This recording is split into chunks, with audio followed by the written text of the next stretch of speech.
ఎన్నికల హామీల అమలు కులగణనపై విపక్షాల నుంచి విమర్శల దాడి కొనసాగుతున్న నేపథ్యంలో నష్ట నివారణపై చర్యలు చేపట్టింది హస్తం పార్టీ. దీంతో నేడు ఎమ్మెల్యేలు ఎమ్మెల్సీలతో కీలక సమావేశం ఏర్పాటు చేసింది కాంగ్రెస్. దానికి సంబంధించిన డీటెయిల్స్ ఇప్పుడు బ్రేకింగ్ న్యూస్ లో చూస్తున్నాం. హైదరాబాద్ లోని MCRHRDలో ఇవాళ ఉదయం 11 గంటలకు సమావేశం కానుంది CLP. సీఎం రేవంత్ రెడ్డి అధ్యక్షతన జరగనున్న ఈ భేటీకి రాష్ట్ర కాంగ్రెస్ వ్యవహారాల ఇన్ఛార్జ్ దీపాదాస్ మున్షితో పాటు PCC చీఫ్ మహేష్ కుమార్ గౌడ్ హాజరవుతారు. ఈ సమావేశంలో కీలక అంశాలపై ఎమ్మెల్యేలు ఎమ్మెల్సీలకు దిశానిర్దేశం చేయనుంది పార్టీ. బీసీ కులగణన, ఎస్సీ వర్గీకరణ నిర్ణయాలను ప్రజల్లోకి తీసుకువెళ్లడంపై చర్చిస్తారు. స్థానిక సంస్థల ఎన్నికలపై ఎమ్మెల్యేలకు దిశానిర్దేశం చేయనున్నారు ముఖ్యమంత్రి రేవంత్ రెడ్డి.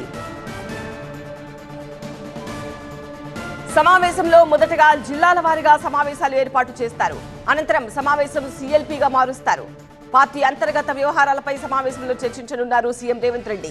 ఎమ్మెల్యేలు మంత్రుల మధ్య సమన్వయంపై సూచనలు చేస్తారు.